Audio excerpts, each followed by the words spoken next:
Good morning students, स्वागत है मेरे नाइन्थ के बच्चों मेरे वीडियो में। आज हम नाइन्थ में हमारी जो पूरक वांचन की बुक है संचयन, उसमें हामिद का चैप्टर सीखेंगे। अब हामिद खां चैप्टर के लेखक हैं एस के पोटेकाट।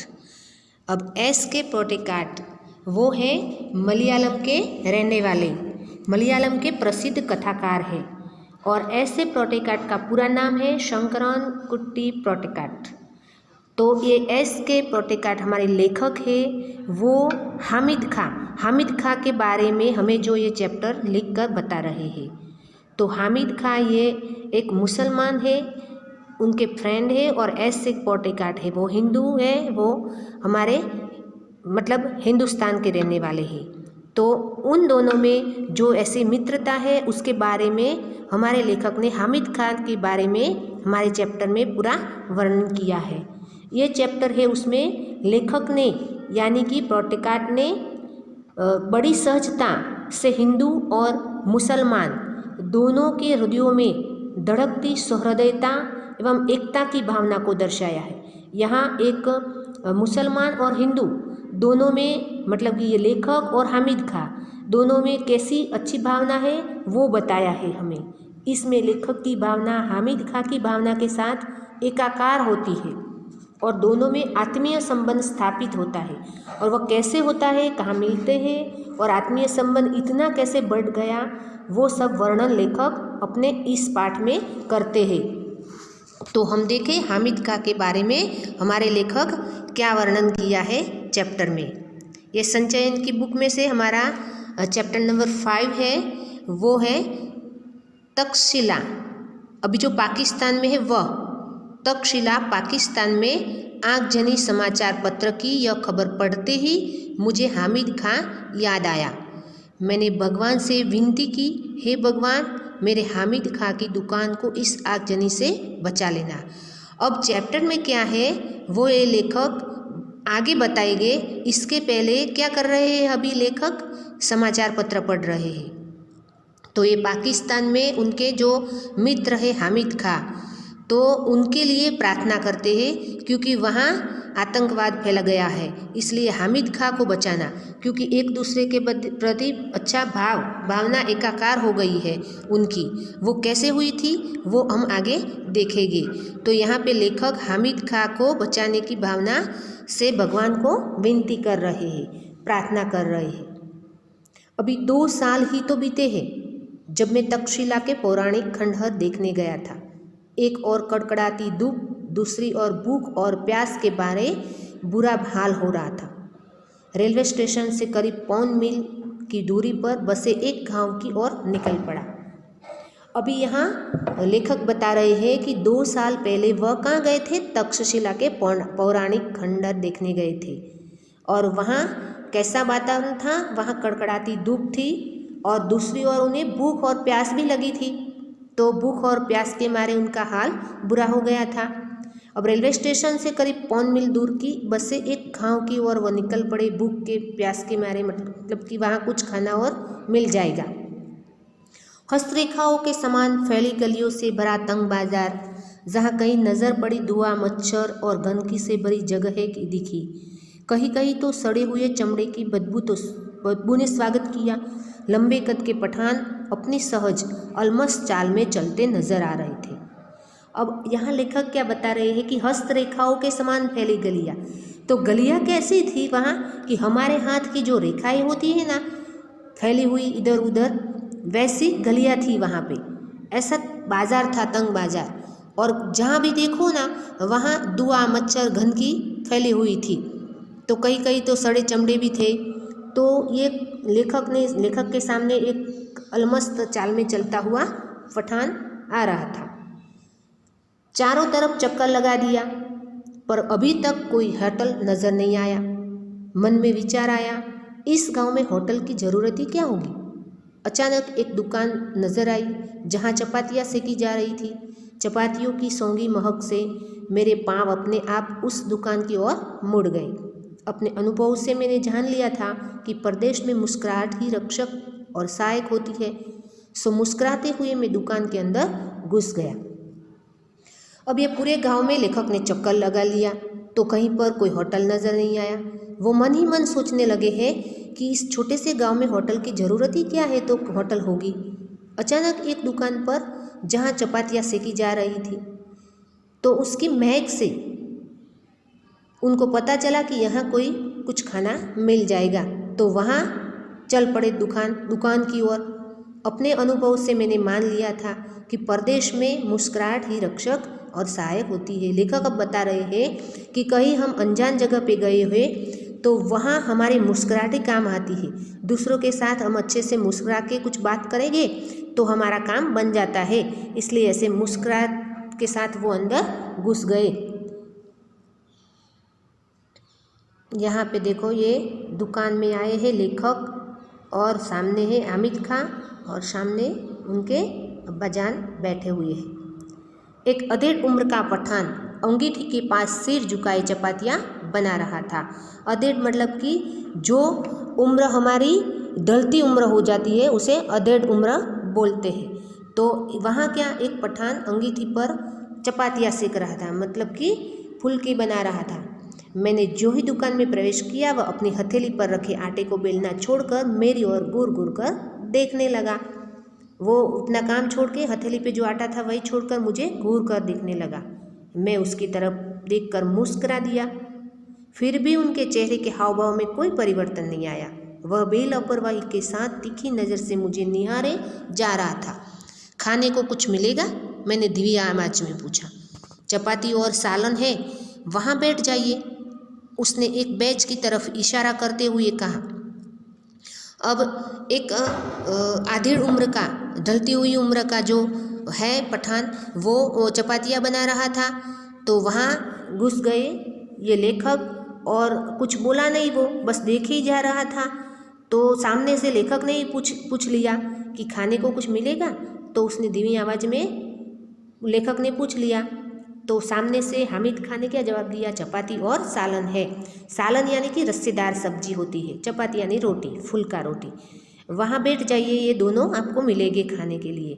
बेंच पर बैठ गए, इशारा किया कि वहाँ बैठ जाइए। तो लेखक वहाँ जाके बैठ गए। मैं बेंच पर बैठकर रुमाल से हवा करने लगा। मैंने दुकान के भीतर झांक कर देखा।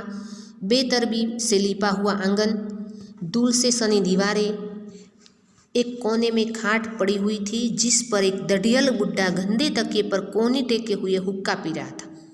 हुक्के की गुड़गुड़ाहट में उसने अपने आप को ही नहीं बल्कि सारे जहान को भुला रखा था। भाईजान, आप कहाँ के रहने वाले हैं? चपाती को अंगारे पर रखते हुए उस अधेड़ उम्र के पठान ने पूछा। अब ये दुकान का वर्णन कर रहे हैं लेखक कि वहाँ जो लेखक बैठे थे वहाँ गर्मी लग रही थी तो वो रुमाल से हवा करने लगे। अंदर देखा क्योंकि अब टाइम था खाने में, तो वो अंदर देखते हैं। तो जाकर अंदर देखा तो क्या कैसा था वो, उनकी दुकान कैसी थी? बेतरतीब से लिपा हुआ आंगन, मतलब कि कोई बिना ढंग का, मतलब बिना किसी सलीके से, बिना किसी तरीके से लिपा हुआ आंगन था। और धूल सी दीवारें थी और एक कोने में खाट पे अब्बाजान बैठे थे जो हामिद खां के पिताजी थे। दड़ियल बुड्ढा बोला है तो दड़ियल यानी बहुत लंबी दाढ़ी वाला। तो वो गंदे तकिए पर अपनी कोहनी टकाई, मतलब कि ऐसे कोहनी रख के हुक्का गुड़गुड़ा रहा था। और वो ऐसे हुक्का गुड़गुड़ा रहे थे कि सारे जहान को, अपने आप को ही वहाँ बुला दिया था। सारे जहान की को क्या बात है? भाईजान, आप कहाँ के रहने वाले हैं? चपाती को अंगारे पर रखते हुए वो अधेड़ उम्र के पठान मतलब हामिद खान ने लेखक को पूछा कि आप कहाँ के रहने वाले हैं? लेखक ने जवाब दिया कि मालाबार के। मैंने जवाब दिया, उसने यह नाम नहीं सुना था कि मालाबार कहाँ है। आटे को हाथ में लेकर गोलाकार बनाते हुए, यह हिंदुस्तान में है ना? फिर से वो पूछ रहे हैं कि ये मालाबार हिंदुस्तान में है ना? तो लेखक ने बताया कि हाँ, भारत के दक्षिणी छोर मद्रास के आगे, क्योंकि ये मद्रास जाना माना इलाका था इसलिए मद्रास के आगे ऐसा बोला, तभी उनको पता चला कि हाँ हिंदुस्तान में है, मद्रास के आगे मालाबार है। क्या आप हिंदू हैं? हाँ, एक हिंदू घर में जन्म लिया है। उसने एक फीकी मुस्कुराहट के साथ फिर पूछा, आप मुसलमानी होटल में खाना खाएंगे? वो हामिद खां पूछते हैं, जो पठान है चपातियाँ सेक रहे हैं वह कि मैं तो मुसलमान हूँ और आप एक मुसलमानी होटल में खाना खाएंगे।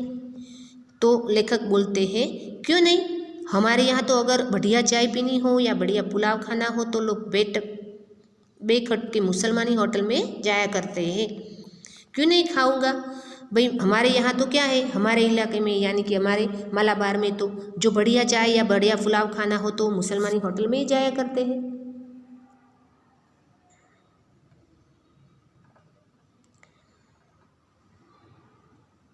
वह मेरी बात पर विश्वास नहीं कर पाया। मैंने उसे गर्व के साथ बताया, हमारे यहाँ हिंदू मुसलमान में कोई फ़र्क नहीं, सब मिलजुल कर रहते हैं। भारत में मुसलमानों ने जिस पहली मस्जिद का निर्माण किया था वह हमारे ही राज्य के एक स्थान कोडुगुल्लर में है। हमारे यहाँ हिंदू मुसलमानों के बीच दंगे नहीं के बराबर है, नहीं के बराबर है, नहीं होते मतलब। उसने मेरी बात को बहुत ही ध्यानपूर्वक सुनकर कहा, काश मैं आपके मुल्क को आकर यहाँ यह सब अपनी आंखों से देख सकता। क्या आपको मेरी बात पर विश्वास नहीं होता, मैंने पूछा। यहाँ मेरी बात पर विश्वास नहीं कर पाया, वह मेरी बात पर, यानी कि मैंने उनको बताया कि मैं खाऊंगा आपकी होटल में, क्यों न खाऊंगा, क्योंकि हमारे मुल्क में यानी कि हमारे हिंदुस्तान में हिंदू मुस्लिम एक दूसरे के साथ मिलकर रहते हैं। और भारत में क्या है कि भारत में हमारे यहाँ जो इस पहली मस्जिद का निर्माण हुआ था वो पहली मस्जिद कहाँ पे है, कोडुगुल्लर में है, हमारे राज्य में है। और हमारे यहाँ हिंदू मुसलमान के बीच दंगे होते ही नहीं, नहीं के बराबर, यानी कि होते ही नहीं। तो वो मेरी बात सुनकर वो मतलब कि यकीन ही नहीं कर पा रहा था। तो उसने क्या बोला कि मैं अपनी आँख से ये सब देखता कि हिंदू मुसलमान ऐसे रहते हैं क्या। लेखक उनको पूछते हैं कि आपको विश्वास नहीं, मुझे आपकी बात पर पूरा यकीन है, पूरा यकीन हो गया है, पर मैं इस पर ईमान नहीं कर सकता कि आप हिंदू हैं, क्योंकि यहाँ कोई भी हिंदू आपकी कही हुई बातों को इतने फख्र के साथ किसी मुसलमान से नहीं कह सकता। उसकी नज़र में हम आततियों की औलादे हैं, हमें इस हालत में अपनी आन के लिए लड़ना पड़ता है, यही हमारी नियति है। उसकी आवाज़ में सच्चाई कूट कूट कर भरी थी। आपका शुभ नाम, मैंने पूछा। अब हामिद खां क्या बता रहे हैं कि मुझे आपकी बात पे तो पूरा यकीन है, पर हमारे यहाँ क्या है, यहाँ पाकिस्तान में कि कोई हिंदू कोई मुसलमान के साथ ऐसे बात नहीं कर सकता। किसी मुसलमान से ऐसे आप जैसे गर्व के साथ बात कर रहे हो ना मेरे साथ, ऐसे वो कर ही नहीं सकता। मुझे तो ऐसा लगता है कि आपकी बातों से क्या कि आप हिंदू ही नहीं ऐसा लगता है, क्योंकि यहाँ कोई एक दूसरे के मुसलमान हिंदू एक दूसरे से ऐसी बात ही नहीं कर सकता। आप जैसी बात कर रहे हैं ना मेरे साथ, तो आपकी आवाज़ में सच्चाई कुट कुट कर भरी। आपका शुभ नाम, मैंने पूछा। वो बताता था, सच्चा जो बिल्कुल सच्चा है वही बताता था। तो लेखक ने पूछा कि आपका नाम क्या है, तो उसने पूछा कि हामिद खां। और वो परिचय देते हैं अपने पिताजी का कि वो जो चारपाई पे बैठे हैं, अंदर जो बैठे थे ना, पहले लेखक ने हमें बताया कि जो अंदर बैठे थे वो है उनके अब्बा जान, यानी कि उनके पिताजी थे हामिद खां के। आप 10 मिनट तक इंतज़ार कीजिए, सालन अभी पक रहा है। मैं इंतज़ार करने लगा। अभी खाना बन रहा है, रोटियां बन गई है पर सालन पक रहा है, इसलिए अभी इंतज़ार कीजिए। अरे ओ अब्दुल, हामिद खां ने ज़ोर से आवाज़ लगाई। एक छोकरा दौड़ता हुआ आया जो आंगन में चटाई बिछाकर लाल मिर्च सुखा रहा था। अब ये लेखक है ना, एक हामिद खां है, वो एक लड़के को आवाज़ लगाते हैं अपनी पाकिस्तानी भाषा में। तो वो एक लड़का आया, वो लड़का क्या कर रहा था, आंगन में लाल मिर्च सुखा रहा था। हामिद खां ने पश्तो भाषा में यानी पाकिस्तानी भाषा, पश्तो यानी पाकिस्तानी भाषा में कुछ आदेश दिया, बच्चे को कुछ बोला। वह दुकान के पिछवाड़े की तरफ भागा। भाईजान, जालिमों की इस दुनिया में शैतान भी लुक छिप कर जलता है। किस पर गौर जमा कर या मजबूर करके हम प्यार मोल नहीं ले सकते। आप ईमान से मोहब्बत के नाते मेरे होटल में खाना खाने आए हैं, ऐसी ईमानदारी और मोहब्बत का असर मेरे दिल में क्यों न पड़े। अगर हिंदू और मुसलमान ईमान से आपस में मोहब्बत करते तो इतना अच्छा होता। धीमे स्वर में बोलते हुए वह अंगीठी से आखिरी चपाती उतारकर खड़ा हो गया। अब ये हामिद खां क्या बता रहे हैं कि उस वहाँ की जगह पे क्या है कि जहाँ जालिमों की इस दुनिया है, जालिम इतने जालिम है कि वहाँ शैतान होना कि वो शैतानियाँ करता हो उसे भी लुक छिकर चलना पड़ता है। तो वहाँ का जो है माहौल कैसा होगा, इसकी ये हामिद खां की बात से हम सोच सकते हैं। किसी पर गोश्त जमा कर या मजबूर करके हम प्यार मोल नहीं ले सकते, किसी की एक दूसरे के साथ प्यार के मोल दो शब्द भी नहीं बोल सकते। और आप ईमान मोहब्बत के नाते मेरे होटल में खाना खाना आए हैं तो ईमानदारी और मोहब्बत का असर मेरे दिल में क्यों ना पड़ेगा।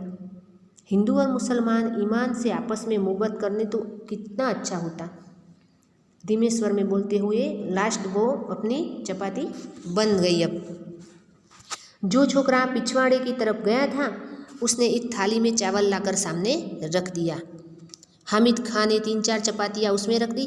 फिर लोहे की तश्करी यानी कि प्लेट, लोहे की तश्करी में सालन परोसा यानी कि सब्जी। छोकरा साफ पानी से भरा एक कटोरा मेज पर रखकर चला गया। मैंने बड़े चाव से भरपेट खाना खाया क्योंकि लेखक भूखे ही तो थे, खाना ही ढूंढ रहे थे। अब गरम गरम खाना मिल गया। लेखक ने बड़े चाह से, बड़े प्यार से खाना खा लिया, भरपेट खाना खा लिया। कितने पैसे हुए? जेब में हाथ डालते हुए हामिद खां से पूछा। मुस्कुराते हुए हामिद खां ने हाथ पकड़ लिया और बोला, भाईजान माफ़ कीजिएगा, पैसा नहीं लूँगा, आप मेरे मेहमान हैं। देखो अब दोनों में कितना प्रेम भाव बढ़ गया। और ये मुसलमान और हिंदू के भावना को यहाँ पे पूरा दर्शाया है कि वहाँ हामिद खां बता रहा है कि हमारे यहाँ तो हिंदू मुस्लिम एक दूसरे के साथ प्रेम भरी बात भी नहीं कर सकती और आप बेफक्र मेरे साथ इतने अच्छे से प्यार भरे, आप मेरे मेहमान हैं, मेरे यहाँ खाने के लिए आए हैं, मैं आपसे पैसे नहीं लूँगा। मुस्कुराते हुए हामिद खां ने हाथ पकड़ लिया और भाईजान को बोला कि नहीं, भाईजान कहाँ, भाईजान के नाम से संबोधित किया और पैसे नहीं लूँगा ऐसे बोला।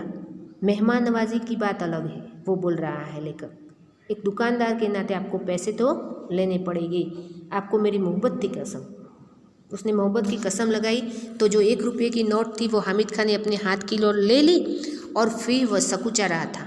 उसने वह रुपया लेकर फिर मेरे हाथ में रख दिया, लिया और फिर दे दिया क्योंकि वो बोला कि मैंने ले लिया, अब आप वापस ले लो, आप तो मेरे मेहमान हैं। और प्यार बढ़ गया एक दूसरे में। भाईजान मैंने खाने के पैसे आपसे ले लिए हैं मगर मैं चाहता हूँ कि यह आप ही के हाथों में रहे तो अच्छा है। आप जब पहुँचे तो मुसलमानी होटल में जाकर इस पैसे से पुलाव खाए और तक्षशिला के भाई हामिद खां को याद करें। मेरा इतना मान रखो कि आप ये मैंने अब पैसे ले लिए, अब आपके हाथ पैसे रहे तो अच्छा है। और मुझे याद कीजिएगा कोई मुसलमानी होटल में ये पैसों से कोई आप पुलाव खा लीजिएगा। कितना भाव दोनों में बढ़ गया बस ऐसी अच्छी बातों से। वहाँ से लौटकर मैं तक्षशिला के खंडोर की तरफ चला आया। उसके बाद मैंने फिर कभी हामिद खां को नहीं देखा, पर हामिद खां की वह आवाज़, उसके साथ बिताए क्षणों की यादें आज भी ताज़ा है। उसकी वह मुस्कान आज भी मेरे दिल में बसी है। तक्षशिला के सांप्रदायिक दंगों की चिंगारियों की आग से हामिद और उसकी वह दुकान जिसने मुझे भूखे को दोपहर में छाया और खाना देकर मेरी क्षुधा को तृप्त किया था, बची रहे। मैं यही प्रार्थना अब भी कर रहा हूँ। अब हमको स्टार्टिंग में जो पैराग्राफ में लेखक ने बताया था कि लेखक समाचार पत्र पढ़ रहे थे और वहाँ समाचार पत्र में क्या पढ़ रहे हैं कि वहाँ दंगे प्रसाद हो रहे हैं और इसमें से लेखक को बचाए ये प्रार्थना अपने ईश्वर के पास कर रहे हैं। तो ये हामिद खां ऐसे मित्र थे जो 2 साल पहले खंडरों में घूमने गए थे तक्षशिला के, वहाँ उनका मिलन हुआ था और दोपहर की जो भूख लगी थी तो दोपहर में छाया और खाना दिया था और क्षुधा यानी कि भूख और तृप्त किया था, मेरी भूख को तृप्त किया था। तो मेरी यही प्रार्थना है और मैं अब भी ये प्रार्थना कर रहा हूँ कि हामिद खां को बचाए रखना और हामिद खां की दुकान को बचाए रखना। तो ये चैप्टर में हमें भारत और पाकिस्तान में अंतर है, एक हामिद खां है और एक है हमारे लेखक, तो दोनों के साथ कैसे एक छोटे ही समय में कितना लगाव बन जाता है। और तक्षशिला पाकिस्तान में ये लेखक गए हैं, उसका वर्णन किया है चैप्टर में। हामिद खां की दुकान का वर्णन बताया लेखक ने हमें कि कैसी है। भारत और पाकिस्तान में अंतर, दोनों के बीच बात की तो हामिद खां ने लेखक को बताया कि हमारे यहाँ तो हिंदू मुसलमान एक दूसरे के साथ अच्छे से बात भी नहीं कर सकते थे, पर लेखक क्या बता रहे हैं कि हमारे जो हिंदुस्तान है, तो हमारे मालाबार में और हमारे हिंदुस्तान में तो क्या है कि वहाँ एक दूसरे के बीच मतलब हिंदू मुसलमानों के बीच दंगे न के बराबर होते हैं, एक दूसरे के साथ प्रेम भरे व्यवहार करते हैं, लोग एक दूसरे के साथ रहते हैं।